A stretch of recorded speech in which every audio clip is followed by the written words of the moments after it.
Bonjour à toutes et à tous, bienvenue à celles et ceux qui nous regardent sur YouTube, puisque cette rencontre, comme les autres, est retransmise en direct grâce aux moyens mis en place par les activités sociales de l'énergie. Donc une dernière rencontre effectivement autour de cette bande dessinée, une histoire de solidarité, tome 1, écrite par Simon Rochepeau, ici présent, dessinée par Dominique Hennebeau à ma droite, et puis autre invité pour cette rencontre, donc Erwan Dupont à ma gauche, électricien, administrateur à la CCAS, président de la commission internationale et membre de la commission activités culturelles de ce comité d'entreprise atypique dont il va être l'objet là dans l'heure de la rencontre que nous avons ensemble toutes et tous. Permettez-moi d'excuser deux personnes qui n'ont pas pu être présentes avec nous ce matin. Tout d'abord Christian Born, qui est administrateur également, qui est l'animateur du comité d'histoire des activités sociales, qui est un peu à l'origine de ce projet. Et puis enfin, l'éditeur Comics Initiative, Michael Jérôme, qui est retenu sur son stand en B02. Alors, ce n'est pas une position de bataille navale, mais c'est une adresse à retenir pour, après la conférence, que vous puissiez demander à Simon et Dominique de vous dédicacer l'ouvrage que vous aurez le plaisir de vous procurer donc en avant-première à Quai des Bulles aujourd'hui. Ouvrage que vous pouvez sinon commander sur le site de Comics Initiative dès à présent et qui sera dans toutes les bonnes librairies le 4 janvier, mais... pourquoi attendre le début de l'année prochaine lorsqu'on peut avoir l'ouvrage d'ores et déjà et en plus avec les principaux auteurs de ce volume 1. Donc on va partir sur une histoire un peu particulière donc, qui est celle de ce comité d'entreprise. Et ma première question est pour vous, Erwan Dupont. On va se vous voyez, on va faire semblant. Voilà. Et pourquoi et comment la Caisse centrale des activités sociales des industries électriques et gazières, donc la CCS ou les activités sociales de l'énergie, se sont lancés dans cette aventure éditoriale. Bonjour à tous. Pourquoi se lancer dans cette aventure éditoriale? D'abord, je pense parce qu'il y a matière à raconter des choses sur la CCAS, sur 77 ans d'histoire aujourd'hui, puisque la CCAS a vu sa création en 1946, mais l'idée était même plus ancienne que ça, puisque voilà, il y a quelques résistants à l'époque qui se sont réunis et qui ont imaginé le Conseil national de la résistance pour jeter les bases de ce que pourrait être la France au moment de la reconstruction, ce qui était quand même ambitieux de leur part, 3 ans avant la libération, d'imaginer déjà les grandes privatisations. Donc ensuite, on retombe sur 1946, création du statut des électriciens et gaziers, et quelques mois plus tard, la création de la CCAS. Pourquoi cette aventure? Parce que cette histoire est connue dans nos rangs, on va dire. Est-ce qu'elle est connue du grand public? Pas forcément. Est-ce que les valeurs que nous défendons, les luttes que nous avons menées depuis presque 80 ans maintenant sont connues? Pas forcément. Est-ce qu'elles sont désuètes ou dépassées? Là, je dirais pas du tout. C'est tout à fait d'actualité. Ce livre, c'est d'abord expliquer cette histoire, et puis c'est aussi, je pense, un outil pour nous, parce que 77 ans d'histoire, il est évident que les personnes qui ont été sollicitées pour leur mémoire dans le cadre de cet ouvrage, il ne reste pas beaucoup de personnes qui étaient là forcément en 1946. C'est un outil passeur de mémoire, c'est un outil aussi pour faire toucher du doigt à nos jeunes électriciens et gaziers ce que sont leurs activités sociales, quelle est leur histoire, et espérer qu'ils reprennent le flambeau, et puis, comme je le disais, aussi faire connaître cette histoire du grand public. Je fais un petit peu plus long. Alors, comité d'entreprise un petit peu atypique, parce que vous en entendez souvent parler. Il y a peu de temps, on était encore sous les feux de la presse avec le rapport de la Cour des comptes qui est sorti début octobre. C'était pour la première fois. On est souvent critiqué, mais je préfère dire souvent jalousé aussi. C'est donc que si on est tant jalousé, c'est qu'on a raison de se battre, et de se battre depuis tant de décennies. Ce qui gêne beaucoup, c'est que nous avons une gouvernance toute particulière et qui n'existe nulle part ailleurs. Un comité d'entreprise classique, D'une part, le financement est bien encadré, c'est un pourcentage de la masse salariale. Quand nous, on touche des ressources de nos employeurs directement qui sont basées sur les ventes d'électricité et de gaz d'une part, et d'autre part la gouvernance qui est toute particulière puisque ce sont les organisations syndicales élues via les urnes par les électriciens et gaziers qui gouvernent intégralement les activités sociales. Et là, on passe plus sur le côté jalousé, mais sur le côté critiqué. Et c'est important, je pense, de faire connaître ce type de gouvernance, de financement, les valeurs que nous défendrons. Comme je le disais tout à l'heure, elles ne sont pas désuètes, elles sont toutes d'actualité. Dans le monde dans lequel on vit aujourd'hui, un petit peu plus, je dirais, ou toujours plus. Et ça a du sens. Comment tu m'as dit, cette aventure éditoriale. Voilà. Merci Erwan. Simon Rochepeau, vous êtes entre autres scénariste. Vous avez d'autres casquettes, mais là vous êtes là aujourd'hui en tant que scénariste. Vous avez écrit plusieurs bandes dessinées avec un fond historique. Je pense à la première, notamment 12 France, qui traitait de la résistance. Comment vous êtes emparé de ce sujet puisqu'on est venu vous chercher? Oui, c'est voilà. pas vous qui êtes venu directement vers le sujet. Ouais. Comment je m'en suis emparé? Déjà, je connaissais absolument rien à l'histoire de la CCAS. Le premier coup de fil que j'ai eu, c'était EDF. Et je me disais, non, moi, je vais pas faire un bouquin avec le logo EDF sur la couverture. Et du coup, je me suis emparé de l'histoire comme un Candide, en fait, qui découvre une histoire totalement inconnue par moi, puisque j'ai pas non plus de famille du côté d'EDF, GDF. Et je connaissais pas du tout cette histoire, donc je suis allé à la rencontre de témoins, de personnes qui ont vécu de près cette histoire. J'ai rencontré quelqu'un qui m'a inspiré le personnage du coup, j'oublie déjà les prénoms, Roland. C'est Roland. Roland, c'est quelqu'un qui existe. J'ai rencontré une autre personne assez âgée, et en fait, j'ai fait un mix de plusieurs personnes pour créer le personnage principal. Et puis, j'ai créé cette fille, qui est la petite fille de Roland, qui est le personnage qui est un petit peu moi, finalement. Puisque elle va poser des questions que moi je me posais. Elle va poser des questions à son grand-père, et on va s'attacher un petit peu à leur histoire générationnelle, en fait. Ça va être une histoire de passation, finalement, de mémoire, et qui se passe aujourd'hui. Et Roland revient sur les passages, réexplique. En fait, on a des flashbacks sur l'histoire, sur son histoire avec la CCAS d'EDF.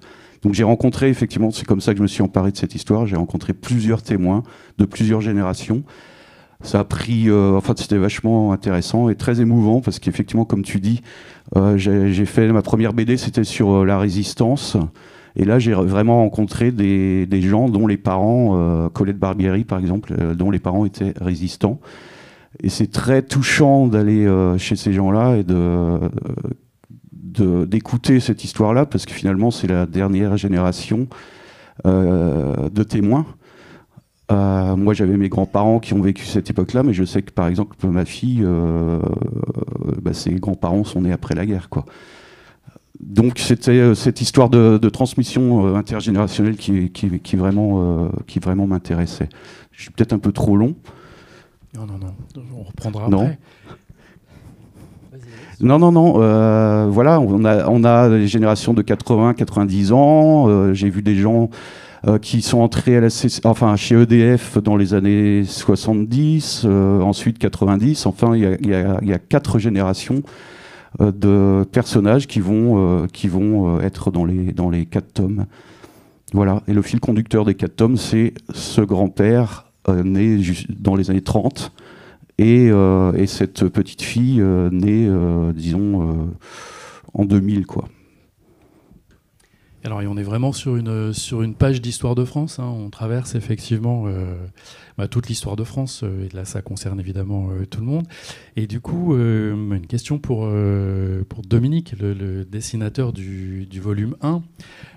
Comment on s'empare d'un d'un projet où on a entre autres à dessiner voilà, un grand-père, une petite fille, on reçoit un scénario, quelles sont les indications que le scénariste donne, indique, ordonne, comment ça marche Fais-nous rentrer dans ton atelier, parce que je pense qu'ici, personne, a priori, en tous les cas au premier rang, n'a réalisé de bande dessinée et donc ne sait concrètement comment on arrive d'une idée à ce volume-là. Alors bonjour à tous. Comment on rentre en fait, je reçois de Simon comment on appelle ça, enfin, c'est des séquences sur papier. Donc c'est des séquences qui peuvent être découpées en plusieurs pages. Et donc moi, je commence à réfléchir à comment on va s'organiser tout ça via la séquence que Simon m'écrit. Et donc il y a déjà aussi les dialogues, il y a aussi les cartouches d'écrit. Puis moi, j'essaye de voir combien de cases comment je peux organiser tout ça. Donc une fois que tout ça est clair pour moi, je commence à dessiner. Et puis voilà, enfin je vais parler vraiment cuisine là, parce qu'on voilà. Et c'est donc vraiment, on va rentrer un peu dans les petits détails. Je crayonne donc au crayon bleu parce que le bleu passe pas au scan, donc ça évite de gommer. Une fois que le bleu est fait, j'encre avec des feutres. Et alors d'abord je fais tout au trait et après je place des masses de noir. Puis après, je scanne. Et après, la colorisation est faite par ordinateur. Je mets des grilles pour indiquer les ombres. Et après, je mets des aplats de couleurs. Et voilà. Alors, juste une petite précision, c'est que pour commencer la page, pour aménager les cases, je mets toujours les textes avant pour pas me retrouver coincé et puis pour composer ma case de façon plus pratique. Parce que si je me retrouve à dessiner l'image et s'il y a beaucoup de textes, bon voilà, il faut que donc d'abord caser les textes. Donc voilà. Alors après, pour ce qui est de enfin moi je sortais d'une bande dessinée du humoristique et puis c'est Laurent Lefebvre qui m'a demandé qui est un autre dessinateur, qui m'a demandé si ça m'intéressait. Et puis moi j'ai trouvé le sujet très intéressant et je voulais faire quelque chose d'un peu plus, enfin entre guillemets sérieux, quelque chose qui parlait du monde, de l'histoire, tout ça, et ça tombait pile poil. Du coup, voilà. Oui, c'est à peu près ça. Tu as choisi un trait plutôt réaliste pour représenter les personnages, et notamment Juliette, la petite fille, et puis Roland, le grand-père, qui sont donc les deux principaux personnages qu'on va suivre a priori tout au long des 4 volumes. La couleur également, ça c'est des choses qui... Tu décides tout seul, tu en discutes avec Simon, comment ça marche? Je sais plus comment ça s'est passé, je crois que j'ai fait une page et je l'ai envoyé à Simon et puis bon, il m'a dit que c'était ok, c'est ça, hein, c'est comme ça. Non, mais sur les couleurs, en fait, ça a été finalement simple à décider que tout ce qui était flashback allait être traité un peu en sépia, quoi. Ce qui se passe aujourd'hui en couleur, et pour que le lecteur s'y retrouve, il fallait que ça soit assez clair dans les pages, que les pages de retour en arrière soient en sépia. Donc après, peut-être que les autres dessinateurs décideront de faire autrement, mais moi ça m'allait comme ça, quoi. Et qu'est-ce que je peux rajouter Non, c'était quoi ta question? Non, la question c'est comment voilà, on s'empare d'un scénario et on le transforme en bande dessinée, c'est-à-dire... évidemment, la lectrice ou le lecteur qui ouvre la BD voit différentes cases et donc on se demande s'il est précisé que première case il faut voir le personnage tout seul, deuxième non, le parce personnage que Simon parle. il écrit des cases, il écrit enfin je sais pas comment expliquer ça.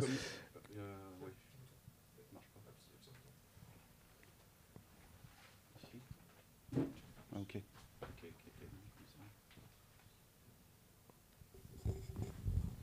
Merci. J'écris comme une pièce de théâtre en fait. C'est-à-dire que c'est pas du tout découpé. Je ne sais pas comment non plus font les autres scénaristes. En fait, on a tous notre propre cuisine. Et d'ailleurs, on peut aussi adapter notre scénario au dessinateur. Mais jusqu'à maintenant, toutes les BD que j'ai fait, c'est quasiment écrit comme une pièce de théâtre. C'est-à-dire scène 1, je situe l'action, je situe un peu l'humeur des personnages, et je vais mettre l'italique pour tout ce qui va être les dialogues, les textes. Évidemment, tout ça, c'est modulable, c'est pas définitif, et je dirais même que je suis pas quelqu'un qui va donner des ordres, en fait. J'estime que le dessinateur doit s'emparer lui-même de mon scénario, et c'est ce qui va être intéressant dans cet exercice-là, c'est qu'on va avoir 4 dessinateurs, dessinatrices différents, qui vont donner des résultats à partir pourtant de mon écriture. Ça va donner des résultats complètement différents. C'est ce que je trouvais aussi excitant dans cette aventure-là. Donc voilà, j'écris comme ça, et c'est le dessinateur qui décide le rythme en fait qu'il va donner à chaque séquence. Ouais, c'est ça. Et alors, comme ça, c'est que je me disais, bon, ça parle beaucoup, comment je vais faire pour animer tout ça, pour faire des gens qui parlent dans un salon et qui finalement, c'est pas très remuant. Mais en fait, bon, je me suis pas du tout ennuyé à dessiner même toutes ces séquences qui sont très quotidiennes finalement, et puis qui peuvent paraître anecdotiques comme ça, avec juste des gens qui parlent et tout. Mais bon voilà, on essaie de changer. C'est aussi un petit défi, quoi. C'est essayer de rendre ça un peu dynamique et de tout faire tourner la caméra autour des personnages, etc., quoi. Et de trouver des petits trucs, pas mettre de décor, en mettre, pour créer un rythme et faire que ça bouge quand même, tout en restant très statique. Voilà. C'est vrai que la lectrice ou le lecteur est invité à suivre donc les 2 protagonistes principaux, et on suit dans un ping-pong de dialogue où notamment Juliette interroge son grand-père sur voilà, comment il est rentré à EDF, qu'est-ce que ce comité d'entreprise a mis en place au départ. Et puis là, il y a une autre protagoniste qui s'invite et qui raconte les colonies de vacances. Erwan Dupont, aujourd'hui, la CCS a l'air de faire pas mal de choses. Je dis ça comme si je ne le savais pas. Mais concrètement, voilà, en termes de culture, sur d'autres actions, je dis que vous étiez président de la commission internationale. Quelles sont aujourd'hui toutes les manifestations auxquelles vous participez ? Enfin, toutes, pas toutes. Hein. Non. À grands traits, pardon. Puisque tu connais, t'évites de me mettre dans des situations épiques comme ça. En termes de culture, on s'attache à montrer ou démontrer autre chose. La culture, c'est un outil d'émancipation. Et puis, voilà, je trouve qu'on est dans un lieu où on peut notamment parler du livre, par exemple. Chaque année, il y a une sélection qui est effectuée par un comité de lecture qui débouche ensuite sur des dotations livres qui partent sur nos centres de vacances adultes comme sur les centres de vacances enfants. Alors ça, c'est pour le livre. Il y a eu plusieurs... Sur le livre, je ne peux pas faire l'impasse non plus de parler des BD qui sont derrière nous. Et de citer aussi la CMCS Haute-Bretagne, parce que si on est là, c'est bien parce qu'il y a un partenariat entre le Festival Quai des Bulles et la CMCS. Et là, l'exemple qui est là est intéressant puisqu'on lit autant la solidarité, on lit la solidarité à la culture, en tout cas avec les différentes BD qui avaient été réalisées par la CMCS, mais aussi par d'autres CMCS, puisque les 7 CMCS du Grand Ouest avaient participé aux premières BD qui étaient Braise Migrant au départ, Envie et Refuge, qui est la compilation...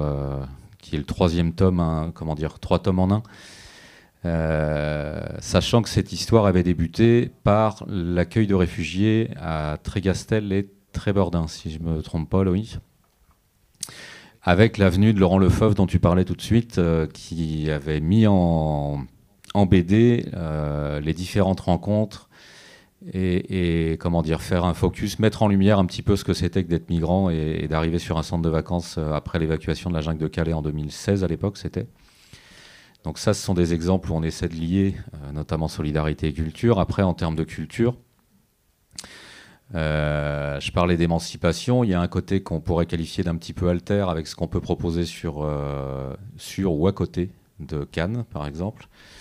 À Cannes, on propose un festival de cinéma qui permet un autre regard, même si j'emploie un terme d'une association, mais comment dire, on est là pour proposer une programmation différente et une autre vision du Festival de Cannes. Et puis voilà, vous imaginez bien, avec un nom comme il a, Vision Sociale, on propose bien évidemment autre chose que les blockbusters qui sont présentés à Cannes. Ou encore la même chose, mais là pas sur le côté alter, mais on propose aussi un festival de théâtre tous les étés sur l'île de la Barthelasse, juste à côté d'Avignon. En termes de culture, bien évidemment, comme tous les CE, on propose de la billetterie, une offre numérique assez large, du soutien à la culture. Ça, c'est quasi le fil rouge de nos activités sociales. Soutien qui peut passer par des résidences d'artistes, où on peut aussi lier culture et solidarité, par exemple avec le travail qu'on effectue depuis 2 ans maintenant avec l'Atelier des artistes en exil, qui accueille des migrants artistes qui cherchent des lieux pour se produire. Et là, on a des résidences qui sont organisées l'hiver sur nos centres de vacances à la montagne, qui débouchent sur des représentations. Je crois que j'ai fait un petit peu rapidement le tour en termes de culture, et on peut aussi parler du Festival de Soulac, même si c'est une vision différente de la culture, avec un festival jeune qui rassemble plus de 15 000 jeunes à chaque édition. Mais on essaie d'avoir une offre culturelle assez large, novatrice et émancipatrice. Alors justement, à propos de cette offre, hein, donc de ce que propose la CCAS, du coup, Simon, c'est une commande que la CCAS a passée d'une certaine façon. C'est-à-dire qu'elle avait ce désir d'avoir cette histoire racontée en bande dessinée.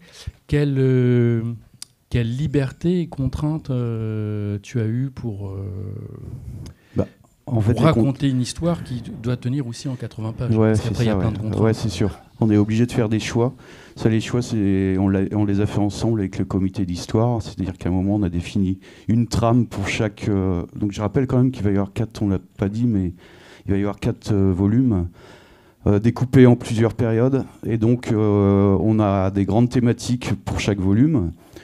Évidemment, on ne peut pas tricher avec l'histoire, donc j'ai une documentation historique sur laquelle je vais m'appuyer pour mon scénario. Et comme je vous ai dit tout à l'heure, il y a les témoignages que je recueille qui nous font entrer dans l'histoire, mais par la petite histoire en fait. Ce qui est intéressant dans la bande dessinée, finalement, c'est tout ce qui est anecdotique, ou tout ce qui visuellement va être intéressant à raconter. Tu disais effectivement tout à l'heure qu'ils étaient souvent assis autour d'une table dans un salon.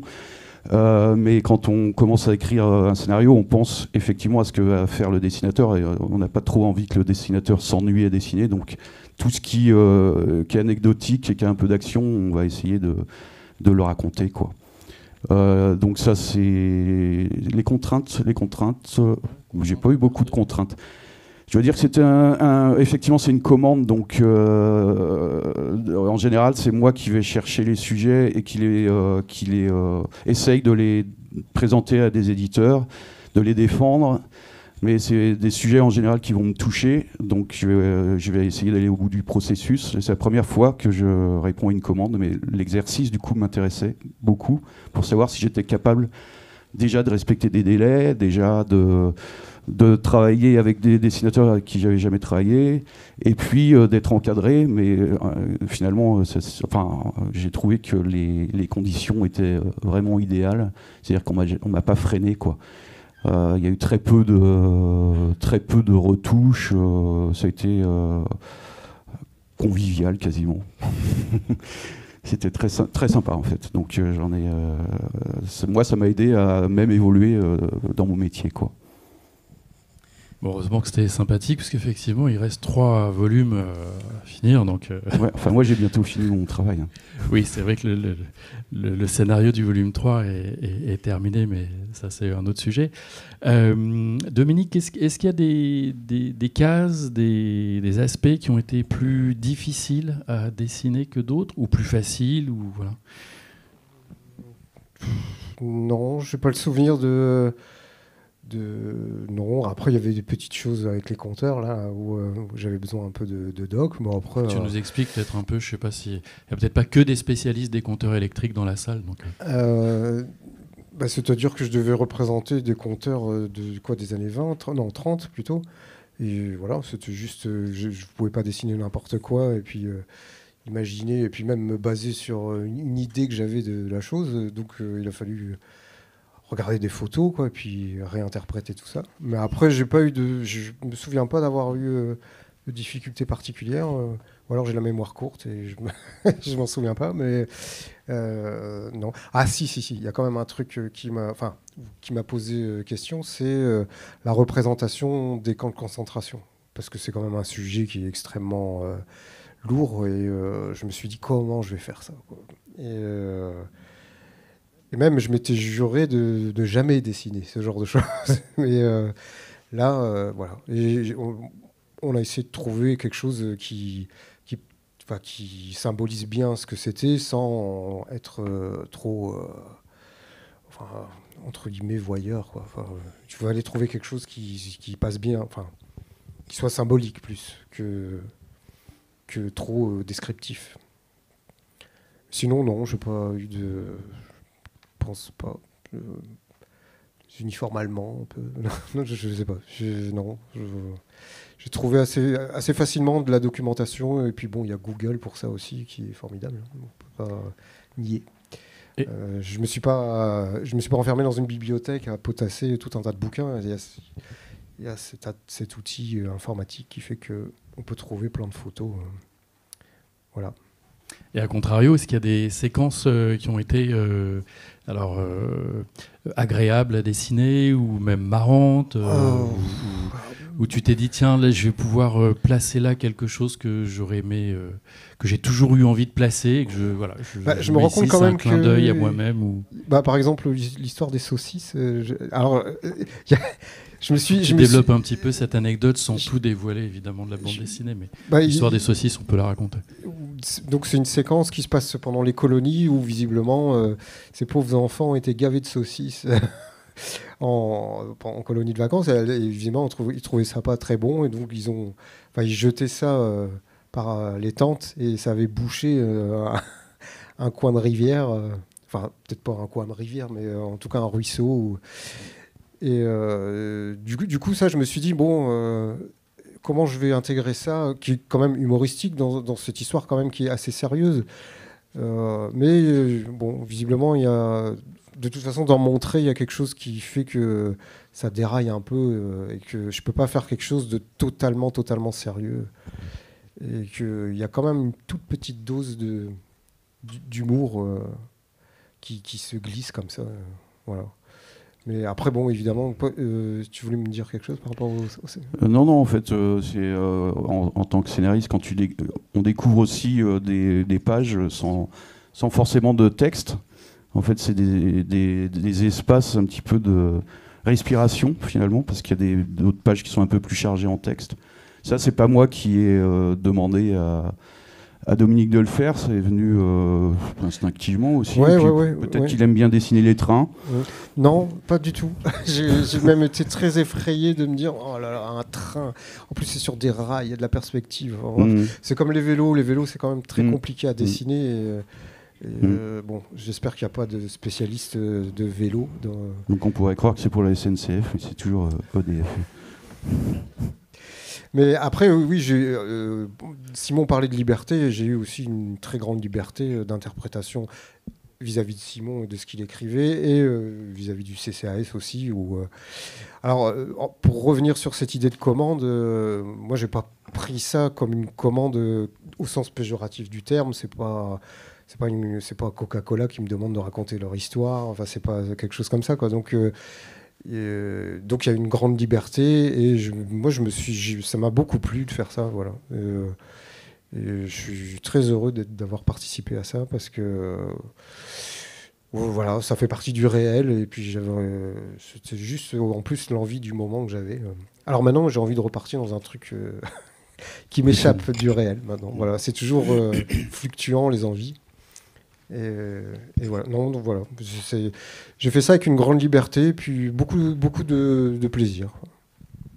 Quand on est scénariste, Simon, et qu'on découvre son travail dessiné, mis en couleur, etc., quelle est comment on réagit?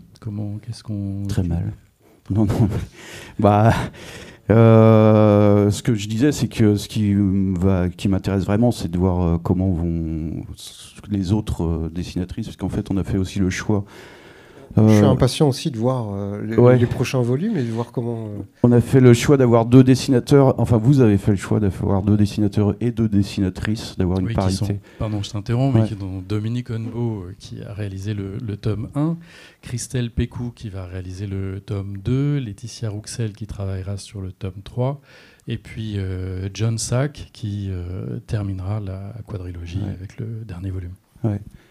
C'est un vrai plaisir en fait, et c'est pour ça que, enfin moi je lis et je suis de la BD depuis longtemps, et j'en fais depuis pas si longtemps que ça parce que je suis graphiste à côté, donc l'écriture, le scénario, c'est pas un hobby, j'essaye d'en faire mon activité principale, mais c'est comme c'est très très peu, enfin chez certains éditeurs mal rémunérés, on est quasiment tous obligés de cumuler avec un autre travail à côté, donc moi je suis graphiste. Mais recevoir des planches... enfin, en général, je travaille que sur un livre, et là, il va se faire que l'année prochaine, je vais avoir 3 livres en cours, dont ceux-ci. Et c'est un vrai plaisir, en fait, de découvrir le dessinateur qui envoie ses planches le matin, de les découvrir, ou enfin, à n'importe quelle heure de la journée. Pour moi, c'est un kiff, quoi. J'adore ça, quoi. C'est pour ça que finalement je ferai pas du roman, c'est parce que j'aime le dessin en fait. J'aime surtout les gens qui dessinent, quoi. Erwan Dupont, quand on est administrateur de la CCS et qu'on découvre les premières pages de l'histoire de l'organisme auprès duquel on est engagé en permanence, comment on réagit? D'abord, c'est vraiment une découverte parce que je ne l'avais pas eu dans les mains avant aujourd'hui. Donc, comment on réagit? Je ne vais pas parler au nom de l'organisme en fait. C'est plus un sentiment personnel parce que j'étais tout de suite au gré des anecdotes. Là, j'étais en train de chercher dans les pages ce dont vous parliez. Et petit-fils, fils d'agent moi-même. Forcément, il y a des choses qui me parlent quand on parle de la création des colos. Ce sont des récits de ma maman. Quand on parle de la création du CCOS, ce sont des récits qu'elle a dû avoir elle-même de son père. Je regardais j'ai bouffé le nom. La bibliographie. Là aussi, il y a des ouvrages qui me parlent. On en revient à ce que je disais tout à l'heure. Je pense que sur ces 77 ans d'histoire, il y a des choses à raconter et je les retrouve là-dedans tout à fait. Je pense que vous avez été bien aiguillé par Christian sur les personnes. Ça transpire dans les écrits. Ouais, c'est vrai.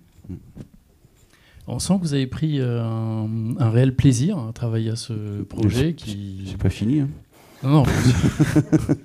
ouais, vraiment, ouais. Bah, en fait, les premiers rendez-vous, c'était l'année dernière, en gros, au mois de septembre, quoi. Mais ouais, c'est ce que je disais, rencontrer des gens âgés qui racontent vraiment cette histoire, parce que là, je me suis rendu compte que l'histoire de la CCS est liée à un point que je n'imaginais pas avec l'histoire de la résistance française, quoi.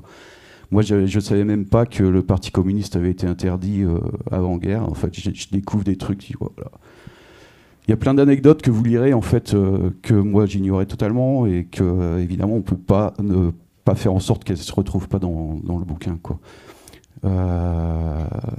Donc, Colette Barbieri, là, c'est cette personne que, du coup, on représente par Suzy, mais qui m'a raconté, j'étais accompagné, mais qui m'a raconté l'histoire de ses parents, résistant de la première heure, et en fait sa vie à elle ferait la vie de ses parents et sa vie à elle ferait déjà un bouquin, quoi. C'est ce qui m'intéresse d'aller rencontrer les gens, c'est que je suis persuadé que tout le monde a une histoire unique et que toutes les histoires sont bonnes à raconter. Alors, à la lecture du premier volume, on sent qu'il y a effectivement que le titre, une histoire de solidarité, prend tout son sens, puisque ce qui relie tous les personnages les uns aux autres, c'est l'engagement, il y a un don de soi, il y a du partage, il y a une envie d'aller de l'avant, de bousculer des choses qui peuvent sembler parfois bien établies. Mais pour immédiatement déboucher toujours sur quelque chose de concret. On sent qu'il y a une volonté d'être utile au quotidien, quoi. Que ça, c'est quelque chose qui anime la plupart des personnages. Comment on arrive à tenir une tension pour raconter une histoire et emmener tous les lecteurs de la première page à la dernière page et de leur donner envie d'ouvrir cet ouvrage? Il y a beaucoup de choses qui se font de façon un petit peu instinctive. Là, effectivement, j'avais envie que chacun que le lecteur puisse déjà se retrouver dans l'un des personnages, et je pense que certains d'entre vous vont se retrouver dans le personnage du grand-père, ça va dépendre des générations, et d'autres dans le personnage de Juliette, et d'autres peut-être dans le personnage de Suzy, et dans les prochains volumes, tomes, il y aura des nouveaux personnages. On va suivre finalement leur histoire à eux-mêmes sur quelques années. Voilà, c'est le fil, c'est ça, et c'est d'essayer d'avoir un personnage qu'on ait envie de suivre sur tous les volumes, en fait. C'est de rendre aussi cette histoire la plus humaine possible, quoi. Dominique, dans ce travail qui maintenant est terminé pour toi et pour lequel tu vas prendre un peu de distance avant ensuite d'aller dès cet été à la rencontre des électriciens et gaziers dans les villages vacances pour présenter le volume Une histoire de solidarité avec Simon Rochepeau et puis Christelle Pécou, donc l'autrice du volume 2 qui sortira pour le mois de juin. Quel est le personnage que tu aimerais embarquer avec toi dans ce périple à venir? Si tu devais en choisir un aujourd'hui, le droit de changer. Pourquoi choisir? Je sais pas. Peut-être pas le grand-père, mais Suzy plutôt. Parce que en fait, le truc, c'est parce qu'on la voit enfant. Et du coup, voilà, je me sens plus... j'aime bien ce passage où elle est dans les souvenirs et tout ça, où il y a le début des colos, etc. Mais après, d'ailleurs, c'est un truc, c'est rigolo, parce que Suzy, au départ, tu l'avais mise sur la couverture en couleur. Ouais. Et j'ai dit à Dominique, non, en fait, on la retrouvera pas dans les prochains volumes. C'est pas un personnage principal, des 4 volumes. Donc mais voilà, je comprends mieux pourquoi tu avais voulu mettre Suzy sur la couverture. J'avais gommé tout le reste, j'avais mis qu'elle. Non, mais après, je tenais à dire aussi que, j'ai pas précisé ça, mais j'ai appris plein de trucs, évidemment. Il y avait plein de choses que j'ignorais totalement. Même l'existence de Marcel Paul, ce qui est quand même un peu honteux. Parce que pour moi, je connaissais Maurice Thorez, Ambroise Croizat, mais pas Marcel Paul. Et évidemment, après, je vais pas faire l'étalage de tout ce que j'ai appris, parce que ça sera un peu long. Moi, c'est vrai que je me la pète un peu maintenant en disant que je connais Marcel Paul. Ouais, je fais la même chose. Parce qu'il y a une station à Nantes, une station de tram qui s'appelle Marcel Paul. Et je savais pas qui c'était non plus. Donc maintenant, quand je me balade à Nantes, j'ai à mes copains, est-ce que vous savez qui est Marcel Paul? Tu pourras ajouter que l'agence EDF-GDF, on les appelait comme ça, elle est juste en face, et que c'est le site de l'ancienne usine à gaz qui date d'avant la nationalisation de l'électricité et du gaz. J'ajouterai ça, ouais. Merci. En 2 mots, pour celles et ceux qui pourraient ne pas savoir qui est Marcel Paul, et avant de le découvrir en lisant la bande dessinée, donc c'est un enfant confié par sa mère à l'assistance publique, qui est né en 1900, qui devient électricien, qui s'engage dans le syndicalisme. Ça sera le premier responsable de la fédération CGT des électriciens, qui a un parcours dans la résistance et qui, au lendemain de la Seconde Guerre mondiale, sera le ministre de la production industrielle qui va donner lieu à la naissance d'EDF-GDF et au statut national du personnel des électriciens et gaziers. Il quittera cette responsabilité-là pour endosser celle de premier responsable de ce qui ne s'appelait pas à l'époque la CCAS. Et puis, il continuera sa vie militante, non pas dans le syndicalisme, une fois qu'il aura pris sa retraite, mais en œuvrant pour la paix, notamment au sein du mouvement de la paix, et il disparaîtra à l'âge de 82 ans, avec une vie militante bien remplie. Quelques mots. Et en fait, parmi la majorité des témoins que j'ai interrogés connaissaient évidemment Marcel Paul, mais il y en a plein qui me disent « mais on l'a rencontré ». C'était l'impression que Marcel Paul était partout, dont ça sera raconté dans un prochain, mais quelqu'un qui, après une manif, est tombé dans le métro sur Marcel Paul. Enfin, tout le monde a une petite anecdote sur Marcel Paul, c'est assez incroyable. Alors, je ne sais pas si dans la salle, il y en a certains ou certaines qui ont des anecdotes sur Marcel Paul ou qui ont envie de réagir à ce qu'ils ont entendu jusqu'à présent, mais la parole est évidemment à vous pour échanger sur une histoire de solidarité, tome 1, les origines, que vous soyez électricien, gazier, bénéficiaire des activités sociales ou pas, libre à vous de réagir à ce que vous venez d'entendre de la part d'Erwan Dupont, Simon Rochepeau et Dominique Hennebeau. Sinon, on poursuit notre dialogue.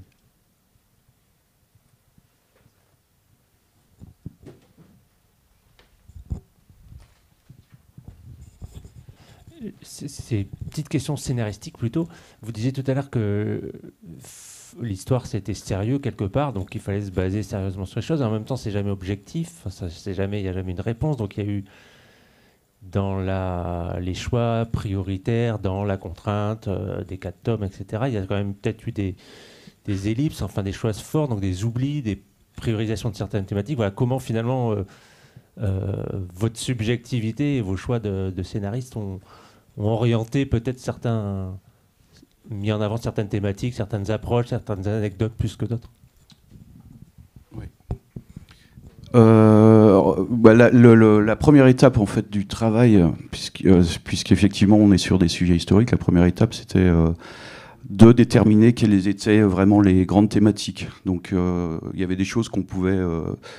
c'était inévitable d'en parler en fait. On ne pouvait pas tout mettre de côté. Effectivement, il faut sur 80 pages, il y a un choix de faire beaucoup d'ellipses et c'est des choix qu'on a fait ensemble quand même, puisqu'il y a une première version du scénario que je propose au comité d'histoire. Il y a des petits retours, peut-être ajustés sur ce tome, finalement, là, on avait trouvé sur ma première version que la place de Marcel Paul était trop importante.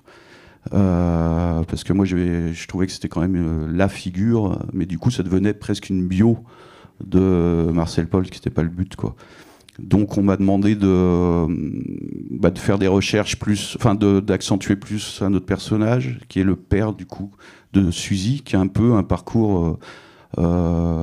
parallèle un peu ou similaire à Marcel Paul, mais c'est effectivement un personnage aussi qui a existé, quoi, puisque c'est le témoignage d'une dame qui m'a donné, c'est Colette Barbieri qui m'a donné ce témoignage de père résistant. Donc on a rééquilibré comme ça, et comme je disais, et c'est en faisant aussi que c'est en réalisant en fait qu'on fait aussi des choix. Je pense au dessin, quoi. Je pense vraiment au lecteur en me disant si on fait, en fait, si on passe par le médium BD, c'est pour que toutes les générations s'y retrouvent. Tu disais hier qu'il y avait un gamin qui avait pris la BD sur le stand là, et puis en feuilletant, il s'adresse à son père, il dit "Oh papa, ça parle de DF, hein", c'est quelque chose comme ça. En fait, moi, il avait l'air hypnotisé, il regardait ça comme s'il avait découvert le dernier manga ou je sais pas, enfin un truc. Et son père visiblement était pressé ou je sais pas quoi, il devait le suivre. Et il disait "Ah non papa, attends, ça parle d'électricité et d'EDF".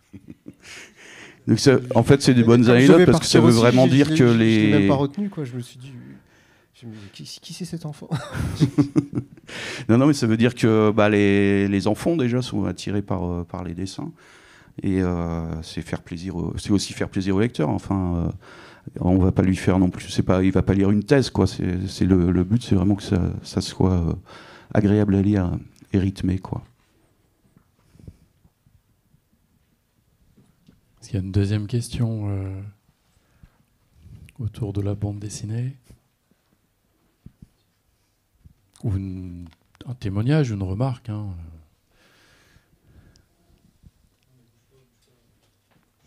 On enregistre, alors on a besoin que vous ayez le micro, sinon celles et ceux qui nous regardent sur YouTube vous verront simplement. Effectivement, la grosse difficulté, c'est qu'il y a eu beaucoup de livres de sortie sur Marcel Paul. Et quand on parle de la CCS, inévitablement, on pense toujours à lui, parce que c'est lui qui a créé l'organisme. Et moi, mon interrogation serait comment aujourd'hui la CCS va présenter le livre, parce qu'il ne faut pas se tromper, c'est bien l'histoire de la CCS. Donc on parle beaucoup de colonies de vacances, mais comme disait Erwan tout à l'heure, la CCS fait beaucoup de choses, elle fait encore beaucoup de choses, et il y a encore beaucoup plus de choses qu'on ne le pense. Il n'y a pas que les colonies de vacances. Et donc voilà, je pense retrouver tout ça dans les nouveaux livres à venir. J'ai pas vu le premier, donc je ne peux pas en parler. Mais voilà, donc c'est bien l'histoire de la CCS dans sa globalité. C'est ce à quoi je m'attends à pouvoir lire dans les jours à venir. Ouais, en fait, très clairement, moi je vois une évolution dans la façon dont les salariés ont vécu, par exemple, les années 90, quoi. Les gens qui sont entrés chez EDF, GDF dans les années 70, leur témoignage n'a rien à voir en fait avec ceux qui sont rentrés à la création d'EDF, GDF, qui ont participé. On sent qu'il y a eu une rupture en fait due à la libéralisation du marché. Et, évidemment, on va en parler, quoi. On va pas faire. Enfin, pour moi, c'est pas l'idée de faire une hagiographie ou de montrer un monde idéal, quoi. Donc oui, on n'évitera pas les sujets qui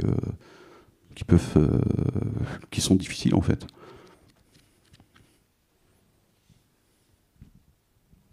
Est-ce qu'il y a d'autres remarques, témoignages sur ce que nos invités nous ont dit jusqu'à présent? Non, moi j'ai peut-être envie de les relancer dans les quelques minutes qui nous restent sur le fait, voilà, alors il y a un projet initial d'une bande dessinée en 4 volumes avec un découpage théorique, l'envie d'aborder certains sujets, puis finalement on se rend compte en le réalisant que peut-être on aurait pu prendre des chemins de travers, des choses un peu différentes, et en même temps voilà, le train est lancé, donc on ne va pas le faire dérailler. On pourra peut-être corriger certains aspects un moment ou un autre. Là-dessus, Simon, qu'est-ce que tu peux nous dire Non, mais après c'est ça, quand tu parles par exemple du découpage chronologique là.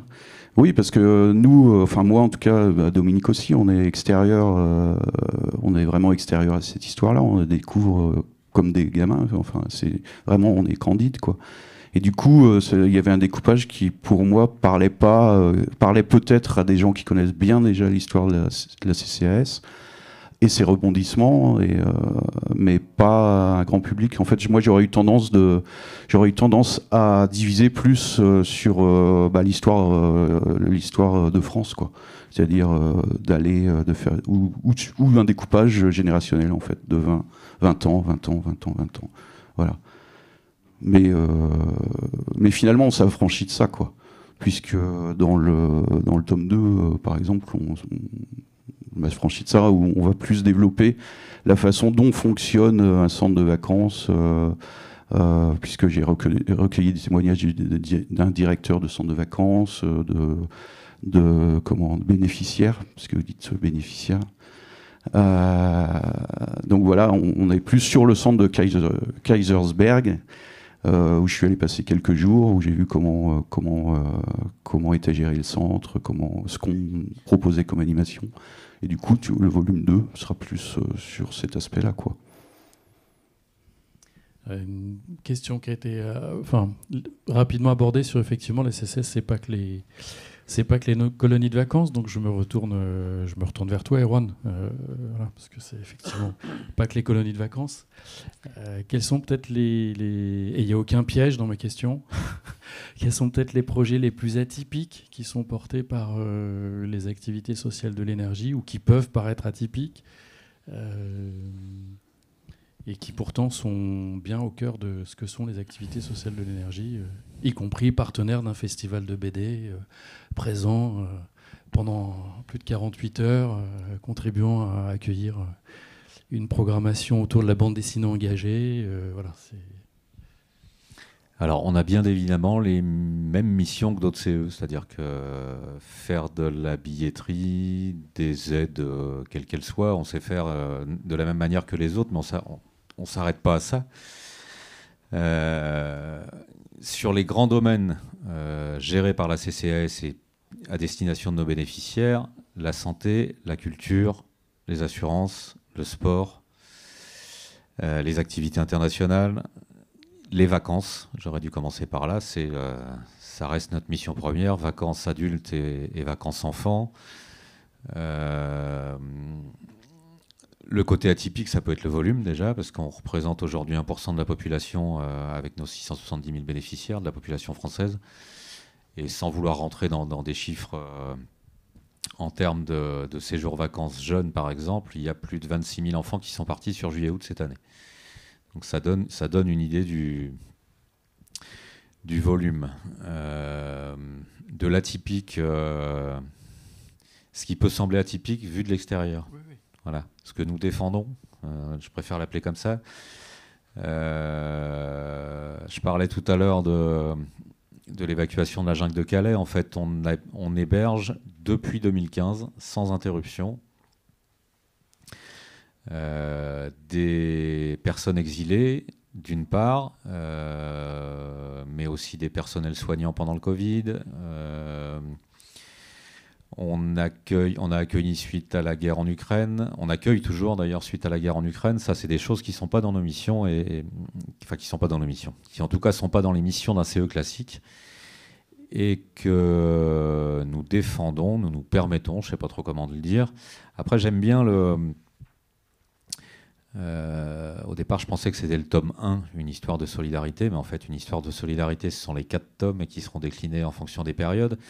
Et j'aime bien l'angle sous lequel la BD est prise, puisque ce qui fait de nous... on défend 3 valeurs socles depuis l'origine des activités sociales, qui sont la solidarité, la dignité, la justice. Et ça me semble vraiment intéressant de prendre ça sous l'angle de la solidarité, parce que c'est ce qui caractérise, je trouve, alors, vraiment les activités sociales qu'on propose à nos bénéficiaires, mais aussi les activités sociales, ce qu'elles peuvent apporter à l'extérieur.